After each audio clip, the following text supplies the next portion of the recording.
So first things first, let's create a blank Fizz web project to serve our application.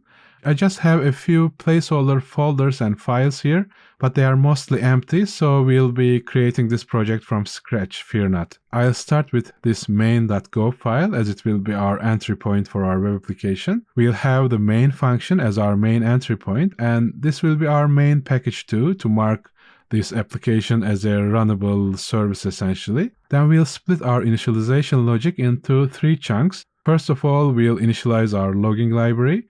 Then we'll create an authenticator and we'll return that authenticator so that it can be used in our routes while we are initializing our routes. And since all of these functions reside in this app module, let's create an app module first.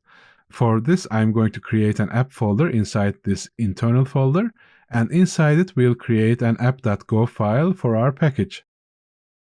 Init logging, init auth, which will return a yet to be implemented authenticator, and the init routes function will take the authenticator as an argument, and it will create a router and it will initialize the routes, but that will come up later as well. So I guess the biggest common thing that's missing here is this authenticator package, so we better implement it first so that we can proceed with the rest of our methods as well. So we'll first create an authenticator folder inside this internal folder, and then create an authenticator go file inside it.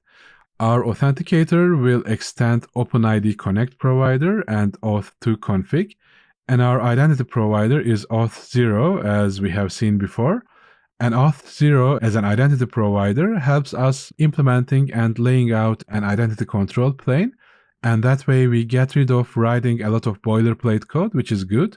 And I'll briefly discuss how an auth2 authentication flow works in the context of auth0, but I'll leave the details to the interested to research. And as always, you can check out the lecture notes in this video's webpage for more information about OpenID Connect or auth2 or auth0 as a provider. And before proceeding any further, let's import these 2 packages first. So I'll go get github.com coreos go OIDC v3 OIDC for OpenID Connect, and go get golang.org x/auth2 for auth2 configuration. And let me also create a high-level auth2 authentication sequence diagram real quick here to talk about what will happen behind the scenes. So we have our application here and an auth2 service API, which in our case is auth0. First of all, our application will send an authorization request, and assuming our parameters are correct and we are passing the right secrets and keys, the service API will do its magic and return an authorization grant to us. And then we exchange that authorization grant for an access token.